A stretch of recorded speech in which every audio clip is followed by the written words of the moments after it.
ಇವತ್ತಿನ ತರಗತಿ ನೇಮಕಾತಿ ಅಧಿಸೂಚನೆಗೆ ಸಂಬಂಧಿಸಿದ್ದು. ಅಂದ್ರೆ ಕರ್ನಾಟಕ ಪೊಲೀಸ್ ಕಾನ್ಸ್ಟೇಬಲ್ ಅಂದ್ರೆ ಪೊಲೀಸ್ ಕಾನ್ಸ್ಟೇಬಲ್ ಏನ್ ನೋಟಿಫಿಕೇಶನ್ ಆಯ್ತು 2026 ಜೂನ್ 5ನೇ ತಾರೀಕಿಗೆ, ಅದಕ್ಕೆ ಸಂಬಂಧಪಟ್ಟ ಎಲ್ಲ ಡಿಟೇಲ್ ಇನ್ಫಾರ್ಮೇಶನ್ ಚರ್ಚೆ ಮಾಡೋಣ. ಬಹಳ ಇಂಪಾರ್ಟೆಂಟ್ ತರಗತಿ. ಮತ್ತೆ ನಮಗ ಯಾವುದೇ ಒಂದು ಪರೀಕ್ಷೆಗೆ ಅರ್ಜಿ ಹಾಕ್ಲಾರ್ಕಿಂತ ಮುಂಚೆಗೆ ಪರ್ಫೆಕ್ಟ್ ಆಗಿ ನೋಟಿಫಿಕೇಶನ್ ನೋಡ್ಕೋಬೇಕು. ನಾವು ಪರ್ಫೆಕ್ಟ್ ಆಗಿ ನೋಟಿಫಿಕೇಶನ್ ನೋಡ್ಕೊಂಡ ಮೇಲೆ ಅವೇನ್ ಸರ್ಟಿಫಿಕೇಟ್ ಬೇಕು, ಏನೇನ್ ಮಾಡ್ಬೇಕಂತ ಎಲ್ಲ ತಿಳ್ಕೊಂಡ್ಕೆ ಅಪ್ಲಿಕೇಶನ್ ಹಾಕ್ಬೇಕಾಗ್ತದ. ಬಹಳ ಇಂಪಾರ್ಟೆಂಟ್. ನಿಮ್ಗ ನಾನ್ HK ಮತ್ತೆ ಕಲ್ಯಾಣ ಕರ್ನಾಟಕ ಅದಕ್ಕೆ ಸಂಬಂಧಪಟ್ಟಂತ ನೋಟಿಫಿಕೇಶನ್ ಆಗ್ಯದ. ಮತ್ತೆ ಏನ್ ಇಂಪಾರ್ಟೆಂಟ್ ಐತೆ ಅಷ್ಟು ಮಾತ್ರ ಗಮನಿಸೋಣ ಅಂತ. ನಮಗೆ ನೋಟಿಫಿಕೇಶನ್ ಸಂಬಂಧಪಟ್ಟಂತ ಎಲ್ಲ ಇನ್ಫಾರ್ಮೇಶನ್ ಇಲ್ಲಿ ಹಾಕಿದ್ದೀನಿ, ಕರೆಕ್ಟ್ ಆಗಿ ಗಮನಿಸ್ಬೇಕು. ಮತ್ತೆ ನಮಗ ಆಲ್ರೆಡಿ ನೀವೆಲ್ಲ ನೋಡಿರ್ತೀರಿ, ನಮ್ಮ ಟೆಲಿಗ್ರಾಮ್ನಾಗೂ ಹಾಕಿದೀವಿ, ಮತ್ತೆ ಎಲ್ಲ ಕಡೆ ಬಂದಿದೆ, ನಿಮ್ಮ ಹತ್ರ ನೋಡಿರ್ತೀರಿ. ಬಟ್ ಓದ್ಬೇಕು ಅಷ್ಟೇ, ಕರೆಕ್ಟ್ ಆಗಿ ಅಪ್ಡೇಟ್ ಮಾಡ್ಕೋಬೇಕು. ಇಲ್ಲಿ ಆಮೇಲೆ ಕರ್ನಾಟಕ ಸರ್ಕಾರ, ಕರ್ನಾಟಕ ರಾಜ್ಯ ಪೊಲೀಸ್ ಇಲಾಖೆ ಬೆಂಗಳೂರು ಅಂತ ಐತೆ. ನಮ್ಗಲ್ಲಿ ನೇಮಕಾತಿಗೆ ಸಂಬಂಧಪಟ್ಟ ಸಂಖ್ಯೆ ಐತೆ. ಆಮೇಲೆ ಸಬ್ಜೆಕ್ಟ್ ಐತೆ ನೋಡಿ. ಸಬ್ಜೆಕ್ಟ್ ಏನಂತ ಕೊಟ್ರೆ ಕರ್ನಾಟಕ ರಾಜ್ಯ ಪೊಲೀಸ್ ಇಲಾಖೆಯಲ್ಲಿ ಮಿಕ್ಕುಳಿದ ವೃಂದದಲ್ಲಿ ಖಾಲಿ ಇರುವ ಪೊಲೀಸ್ ಕಾನ್ಸ್ಟೇಬಲ್ ಅಂದ್ರೆ ಬ್ರಾಕೆಟ್ನಾಗ ಸಿವಿಲ್ ಅಂತ ಐತಿ. ಅಂದ್ರೆ ಈಗ ನೋಟಿಫಿಕೇಶನ್ ಆಗಿದ್ದು CPC ಅಂದ್ರೆ ಸಿವಿಲ್ ಪೊಲೀಸ್ ಕಾನ್ಸ್ಟೇಬಲ್ 3395 ಹುದ್ದೆಗಳ ನೇರ ನೇಮಕಾತಿ ಕುರಿತ ಅಂತ ಐತಿ. ಅಂದ್ರೆ ನಮಗೆ ಇಲ್ಲಿ ಗಮನಿಸ್ರಿ 3395 ಬಹಳ ಹೈಯೆಸ್ಟ್ ಆಯ್ತು ಹೌದಲ್ಲ. 3395 ಪೊಲೀಸ್ ಕಾನ್ಸ್ಟೇಬಲ್. ಇದು ನಾನ್ HK ಮತ್ತೆ ಕಲ್ಯಾಣ ಕರ್ನಾಟಕ ಅದಕ್ಕೂ ಹಾಕಿದ್ವ ತೋರಿಸಿನಂತ. ಬಟ್ ಇಂಥ ಅವಕಾಶನ ಯಾವುದೇ ಕಾರಣಕ್ಕೆ ಮಿಸ್ ಮಾಡ್ಕೋಬೇಡ್ರಿ. ಯಾಕಂದ್ರೆ ನಿಮಗ ಟೈಮ್ ಗುಣ ಇಲ್ಲ, 2 ತಿಂಗಳ ಟೈಮ್ ಐತೆ. ಅದ ನಾವು ಇಂಪಾರ್ಟೆಂಟ್ ಏನೇನು ಬೇಕಾದೆಲ್ಲ ಚರ್ಚೆ ಮಾಡೋಣ ಅಂತ.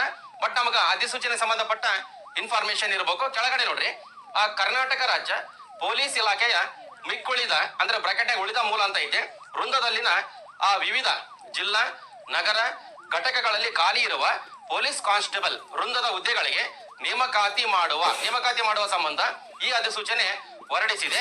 ಈ ಹುದ್ದೆಗಳ ನೇಮಕಾತಿ ಲಿಖಿತ ಪರೀಕ್ಷೆಯನ್ನು ಕರ್ನಾಟಕ ಪರೀಕ್ಷಾ ಪ್ರಾಧಿಕಾರದವರು ಕೈಗೊಳ್ಳಲಾಗುವುದು. ಕಾರಣ ಕರ್ನಾಟಕ ಪರೀಕ್ಷಾ ಪ್ರಾಧಿಕಾರದಿಂದ ಆನ್ಲೈನ್ ಮೂಲಕ ಅರ್ಜಿಗಳನ್ನು ಆಹ್ವಾನಿಸಿದೆ ಅಂತ. ಅಂದ್ರೆ ನಮಗಿಲ್ಲಿ ನೋಟಿಫಿಕೇಶನ್ ಏನಾಗ್ಯದಲ್ಲ, ನೋಟಿಫಿಕೇಶನ್ ಮಾಡಿದ್ಯಾರಂತ ಕೊಟ್ರೆ ಕರ್ನಾಟಕ ಪರೀಕ್ಷಾ ಪ್ರಾಧಿಕಾರ ಅವ್ರು ನೋಟಿಫಿಕೇಶನ್ ಮಾಡ್ಯಾರ. ಅಂದ್ರೆ ಅವ್ರ ಅರ್ಜಿಗಳನ್ನು ಆಹ್ವಾನ ಮಾಡ್ಯಾರ, ಅವರೇ ಎಕ್ಸಾಮ್ ನಡೆಸ್ತಾರ. ಅಂದ್ರೆ ನಿಮಗ ಈಗ 3395 ನಾನ್ HK ಮತ್ತೆ ಸಪರೇಟ್ ಏನ್ ಕಲ್ಯಾಣ ಕರ್ನಾಟಕ ಇದಾವಲ್ಲ ಅದಕ್ಕೆ ಅಪ್ಲಿಕೇಶನ್ ಕರೆದಿದ್ದಾರಂತ ಕೊಟ್ರೆ ಕರ್ನಾಟಕ ಪರೀಕ್ಷಾ ಪ್ರಾಧಿಕಾರ ಅವರೇ ಎಕ್ಸಾಮ್ ನಡೆಸ್ತಾರ. ಅದು ಗಮನಿಸಬೇಕು. ಈಗ ನೀವು ಕರ್ನಾಟಕ ಪರೀಕ್ಷಾ ಪ್ರಾಧಿಕಾರಕ್ಕೆ ಸಂಬಂಧಪಟ್ಟಂತ ಏನು ಹಳೆ ಕ್ವಶನ್ ಪೇಪರ್ ಇರ್ತಾವಲ್ಲ ಅದರ ಒಂದು ಬೇಸ್ ಮೇಲೆ ನೀವು ರೆಡಿ ಆಗ್ಬೇಕಾಗ್ತದ. ಬಹಳ ಇಂಪಾರ್ಟೆಂಟ್. ಮತ್ತೆ ಮುಂದೆ ನೋಡ್ರಿ, ಅರ್ಹ ಅಭ್ಯರ್ಥಿಗಳು ಸದರಿ ಹುದ್ದೆಗಳ ದೇಹದಾರ್ಢ್ಯತೆ ಹಾಗೂ ಇತರೆ ನೇಮಕಾತಿಗೆ ಅರ್ಹತೆ ಪಡೆಯಲು ಕರ್ನಾಟಕ ಪರೀಕ್ಷಾ ಪ್ರಾಧಿಕಾರವು ನಡೆಸುವ ಸ್ಪರ್ಧಾತ್ಮಕ ಪರೀಕ್ಷೆಗಳಿಗೆ ಹಾಜರಾಗಬೇಕಂತ. ನೀವು ಅಪ್ಲಿಕೇಶನ್ ಹಾಕ್ಬೇಕು. ಅಪ್ಲಿಕೇಶನ್ ಆದ್ಮೇಲೆ ಎಕ್ಸಾಮ್ ಬರೀತೀರಿ. ಎಕ್ಸಾಮ್ನಾಗ ಎಲಿಜಿಬಲ್ ಆದ್ಮೇಲೆ ಫಿಸಿಕಲ್, ಮತ್ತೆ ಎಕ್ಸಾಮ್ ಅಟೆಂಡ್ ಮಾಡಿಲ್ಲ ಅಂದ್ರೆ ಫಿಸಿಕಲ್ ಇಲ್ಲ ಅಂತ. ಅದು ನಿಮ್ಗೆ ಗಮನಿಸ್ಬೇಕು, ಇಂಪಾರ್ಟೆಂಟ್. ನೀಟಾಗಿ ತಿಳ್ಕರೆ. ಎಷ್ಟಂತ ಕೊಟ್ರೆ 3395 ಪೊಲೀಸ್ ಕಾನ್ಸ್ಟೇಬಲ್ ನಾನ್ HK ಕರೆಕ್ಟ್ ಆಗಿ ಗಮನಿಸ್ರಿ. ಮತ್ತೆ ಮುಂದೆ ನೋಡ ಮತ್ತೆ ಬೇರೆ ಇನ್ಫಾರ್ಮೇಶನ್ ಗುಣ ಐತೆ, ಬಹಳ ಇಂಪಾರ್ಟೆಂಟ್. ಮತ್ತೆ ನಮಗಿಲ್ಲಿ ನಮಗೆಲ್ಲ ನಿಯಮಗಳು ಇವು ರೂಲ್ಸ್ ರೆಗ್ಯುಲೇಷನ್ಸ್ ಕೊಟ್ಟಾನ, ಅದನ್ನೊಂದ್ಸಲ ನೀಟಾಗಿ ಗಮನಿಸ್ಬೇಕು. ನಮ್ದು ಬೇಕಾದ್ರೆ ಇಲ್ಲಿ ಕಲ್ಯಾಣ ಕರ್ನಾಟಕ ಸಂಬಂಧಪಟ್ಟಂತ ಇಲ್ಲಿ ಒಂದು ಆದೇಶ ಐತಿ, ನಮಗೆ ಬೇಕಾದ್ರೆ ಇಲ್ಲಿ ಗಮನಿಸ್ರಿ. ನಮಗ ಮುಖ್ಯವಾಗಿ ನೋಡ್ರಿ, ಇಲ್ಲಿ ಬ್ರಾಕೆಟ್ ಕೊಟ್ಟಾನ, ಹೈದರಾಬಾದ್ ಕರ್ನಾಟಕ ಪ್ರದೇಶಕ್ಕೆ ನೇಮಕಾತಿಯಲ್ಲಿ ಮೀಸಲಾತಿ ಆದೇಶ 2013 ಅಂತ ಐತೆ. ಮುಂದೆ ಅದ್ರ ಬಗ್ಗೆ ಎಲ್ಲ ಡಿಟೇಲ್ ಬರ್ತದೆ. ಬಟ್ ನೀವು ಕುಂತು ನೀಟಾಗಿ ಒಂಚೂರು ಇದು ಓದಿಕೇರಿ. ಮತ್ತೆ ಆಮೇಲೆ ನೋಡ್ರಿ, ಪೊಲೀಸ್ ಇಲಾಖೆಯಲ್ಲಿ ಮಿಕ್ಕುಳಿದ ವೃಂದದಲ್ಲಿ ಪೊಲೀಸ್ ಕಾನ್ಸ್ಟೇಬಲ್ ಅಂದ್ರೆ ಸಿವಿಲ್ ಖಾಲಿ ಇರುವ ಹುದ್ದೆಗಳ ವಿವರ ಅಂತ. ಇಲ್ಲಿ ನಮಗೆ ಕೆಳಗಡೆ ಏನಂತ ಕೊಟ್ಟಾನ, ಹುದ್ದೆಯ ವಿವರ, ಪೊಲೀಸ್ ಕಾನ್ಸ್ಟೇಬಲ್ ಸಿವಿಲ್ ವೇತನ ಶ್ರೇಣಿ, ಆಮೇಲೆ ನೇರ ಪುರುಷ, ನೇರ ಮಹಿಳೆ, ಸೇವಾನಿರತ ಪುರುಷ, ಸೇವಾನಿರತ ಮಹಿಳೆ, ತೃತೀಯ ಲಿಂಗ ಅಭ್ಯರ್ಥಿಗಳಂತ. ಇಲ್ಲಿ ಗಮನಿಸ್ಬೇಕಾದ್ ನೋಡ್ರಿ, ಪೊಲೀಸ್ ಕಾನ್ಸ್ಟೇಬಲ್ ಸಿವಿಲ್ ಸಂಬಳ ಎಲ್ಲರಿಗೂ ಸೇಮ್ 37,500 ಐತೆ ಬೇಸಿಕ್. ಎಷ್ಟೈತಿ ಹೇಳ್ರಿ? 37,500 ಬೇಸಿಕ್ ಅಂದ್ರೆ ಸ್ಟಾರ್ಟಿಂಗ್ ಅಂತ. ಸ್ಟಾರ್ಟಿಂಗ್ ಅಂದ್ರೆ ಇಷ್ಟ ಸಂಬಳ ಅಲ್ಲ. ಮತ್ತೆ ಇಲ್ಲೇನ್ ಸರ್ ಮುಂದೆ ಕೊಟ್ಟಾನಲ್ಲ 76,100 ಅಂತ, ಅಲ್ಲಿ ತನ ಓದ್ತದ ಅಂತ. ಬೇಸಿಕ್ ಅಲ್ಲಿ ತನ ಐತೆ. ನೀ ಸ್ಟಾರ್ಟಿಂಗ್ ಅಪ್ ಅಂಡ್ ಆದ್ರಿಗಿನ 37,500 ಬೇಸಿಕ್. ಇದ್ರ ಜೊತೆ HRA ಇರ್ತದ, HRA. ಮತ್ತೆ ಆಮೇಲೆ ಇದ್ರ ಜೊತೆ ಪ್ಲಸ್ DA, ಮತ್ತೆ ಇಂಪಾರ್ಟೆಂಟ್ CCA ಸಿಟಿ ಅಲೌನ್ಸ್ ಅಂತ ಬರ್ತದ. ಅದಾದ್ಮೇಲೆ ಬೇರೆ ಯೂನಿಫಾರ್ಮ್ ಅಲೌನ್ಸ್ ಅಂತ ಬರ್ತಾವ. ಇನ್ನ ಬಹಳಷ್ಟು ಏನಂತ ಕೊಟ್ರೆ ಇದ್ರಾಗ ಸೇರ್ತದ. ಮೇನ್ ಮುಖ್ಯವಾಗಿ ಬೇಸಿಕ್ ಎಷ್ಟು ಅಂತ ಕೊಟ್ರೆ 37,500. ಅದರ ಜೊತೆ HRA, DA, ಆಮೇಲೆ ಯೂನಿಫಾರ್ಮ್ ಅಲೌನ್ಸ್ ಆಗಲಿ, ಸಿಟಿ ಅಲೌನ್ಸ್ ಆಗಲಿ, ಇನ್ನ ಬೇರೆ ಮತ್ತೆ ವರ್ಷಕ್ಕೆ ಒಂದು ವೇತನ 13 ತಿಂಗಳ ಸಂಬಳ ಪೊಲೀಸ್ ಇಲಾಖೆಯಲ್ಲಿ ಅದು ಗಮನಿಸಬೇಕು. ಮತ್ತೆ ಆರೋಗ್ಯ ಭಾಗ್ಯ ಇವೆಲ್ಲ ಏನಂತ ಕೊಟ್ರೆ ಸವಲತ್ತುಗಳಿದಾವೆ. ನಮ್ಗೆ ಇಲ್ಲಿ ಕೊಟ್ಟಿದ್ದೇನಂತ ಕೊಟ್ರೆ 37,500ರಿಂದ 76,100 ಅಂತ ಕೊಟ್ಟ. ನಿಮ್ಗೆ ಅಪಾಯಿಂಟ್ ಆಗಿ ಜಾಯ್ನ್ ಆದಾಗ ನಿಮ್ಗೆ 37,500 ರೂಪಾಯಿ ಪ್ಲಸ್ ಎಲ್ಲ ಬೇರೆ ಬೇರೆ ಬೇರೆ ಬೇರೆ ಇನ್ನ ಸೇರ್ತಾವಂತ. ಅವೆಲ್ಲ ನಿಮ್ಗೆ HRA DA ಅವೆಲ್ಲ ನಿಮ್ಗೆ ಆಟೋಮೆಟಿಕ್ ಗೊತ್ತಾಗ್ಬಿಡ್ತಾವ. ಅಷ್ಟು ಗೊತ್ತಿರ್ಬೇಕು. ಅಂದ್ರೆ ಬಹಳ ಅತ್ಯಂತ ಪ್ರಮುಖವಾದ ಒಂದು ಅವಕಾಶ ಇದು, ಬಹಳ ದೊಡ್ಡ ಒಳ್ಳೆ ಅವಕಾಶ. ಇದನ್ನ ಮಿಸ್ ಮಾಡ್ಕೋಬಾರ್ದು. ಮತ್ತೆ ಇಲ್ಲಿ ಏನೈತಲ್ಲ ನಮಗೆ ಮುಖ್ಯವಾಗಿ 3,395 ಹುದ್ದೆಗಳು ಔಟ್ನ ಡಿವೈಡ್ ಮಾಡ್ಯಾರ. ನೇರ ಪುರುಷ ಅಂತ ಇದೆ. ಅಂದ್ರೆ ಡೈರೆಕ್ಟ್ ಅಂದ್ರೆ ನೇರ ಪುರುಷ ಅಂತ ಕೊಟ್ಟರೆ ಗಂಡು ಮಕ್ಕಳಿಗೆ 2,266 ಗಂಡು ಮಕ್ಕಳಿಗೆ. ಹೆಣ್ಮಕ್ಳಿಗೆ ನೋಡ್ರಿ ಮಹಿಳಾ ಅಭ್ಯರ್ಥಿಗಳಿಗೆ 755. ಎದ್ರಾಗ ಇದು ನಾನ್ ಹೆಚ್ಚಿಗೆದಾಗ. ಮತ್ತೆ ಗಮನಿಸ್ಬೇಕಿಲ್ಲಿ ಸೇವಾ ನಿರತ ಪುರುಷ ಅಂದ್ರೆ ನಮಗ ಇನ್ ಸರ್ವಿಸ್ನಲ್ಲಿ ಪುರುಷರಿಗೆ 257 ಪೋಸ್ಟ್ ಇದಾವ. ಅದು ಇದ್ರಾಗೆ 3,395 ಡಿವೈಡ್ ಮಾಡ್ಯಾರ. ಸೇವಾ ನಿರತ ಮಹಿಳೆಯರಿಗೆ 82 ಪೋಸ್ಟ್ ಇದಾವ. ಆಮೇಲೆ ತೃತೀಯ ಲಿಂಗ ಅಭ್ಯರ್ಥಿಗಳಿಗೆ 35 ಪೋಸ್ಟ್ ಇದಾವ. ಅಂದ್ರೆ ಯಾವ ಕೆಟಗರಿಗೆ ಬರ್ತದೆ ಆ ಕೆಟಗರಿ ಅರ್ಜಿಯನ್ನ ನಾವು ಸಲ್ಲಿಸಬೇಕಾಗ್ತದೆ. ಬಟ್ ಟೋಟಲ್ ಪೋಸ್ಟ್ ಎಷ್ಟು ಹೇಳ್ರಿ 3,395. ಅದು ನಾನ್ ಹೆಚ್ಚಿಗೆ ಗಮನಿಸ್ಬೇಕಿಲ್ಲಿ ಇಂಪಾರ್ಟೆಂಟ್. ಇದನ್ನ ಕರೆಕ್ಟ್ ಆಗಿ ಗಮನಿಸ್ರಿ.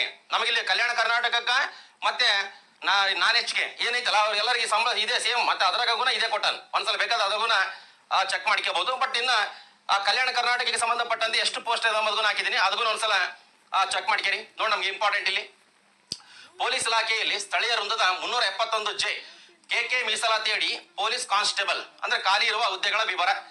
ಅಂದ್ರೆ 371 ಜೆ ಕಲ್ಯಾಣ ಕರ್ನಾಟಕ ಆ ಭಾಗದ ಅಭ್ಯರ್ಥಿಗಳಿಗೆ ಟೋಟಲ್ ಎಷ್ಟದಪ್ಪ ಪೋಸ್ಟ್ ನೋಡಿ ನಮಗಿಲ್ಲಿ ಆ ಹುದ್ದೆ ವಿವರ. ಪೊಲೀಸ್ ಕಾನ್ಸ್ಟೇಬಲ್ ಸಿವಿಲ್ ವೇತನ ಶ್ರೇಣಿ ಸೇಮ್ 37,500 ಅಂದಾಜು 76,100 ತನ ಐತದ. ಬಟ್ ಇಲ್ಲಿ ತನ ಸಿಗೋದಲ್ಲ ಮುಂದೆ ಅದು ಇನ್ನು ಚೇಂಜ್ ಆಗಿರ್ತದ. ಸರ್ವಿಸ್ ಆದಂಗೆಲ್ಲ ಅದು ಹೆಚ್ಚಾಗಿರ್ತದ. ಬಟ್ ಏನಂತ ಕೊಟ್ರೆ ಈಗ 37,500 ಪ್ಲಸ್ HRA DA ಅವೆಲ್ಲ ಬರ್ತಾವ. ಮತ್ತೆ ಆಮೇಲೆ ಗಮನಿಸ್ರಿ ಕಲ್ಯಾಣ ಕರ್ನಾಟಕದಲ್ಲಿ ನೇರ ಪುರುಷ ಅಭ್ಯರ್ಥಿಗಳು ಟೋಟಲ್ ಎಷ್ಟು 398.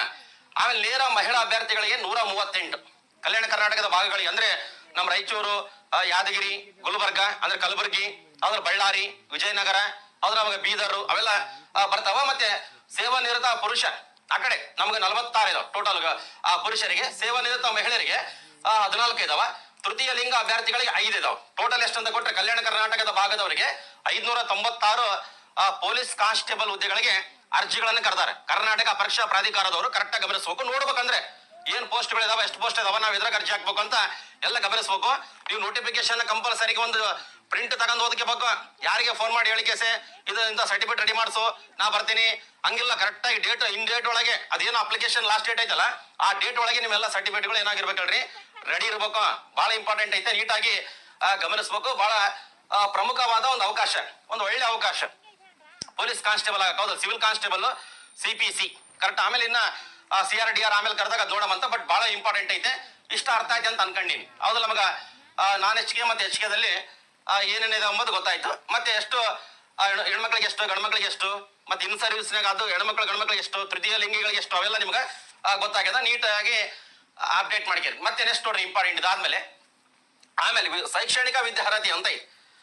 ಏನ್ ಸರ್ ಏನ್ ಕ್ವಾಲಿಫಿಕೇಶನ್ಸ್ ಏನಾಗಿರ್ಬೇಕು ಸರ್ ಅಂತ ಕೆಲವರಿಗೆ ಇನ್ನ ಕನ್ಫ್ಯೂಸ್ ಇರ್ತದೆ. ನೋಡ ಶೈಕ್ಷಣಿಕ ವಿದ್ಯಾರ್ಹತೆ ಇದಕ್ಕೆ ನಮ್ಗೆ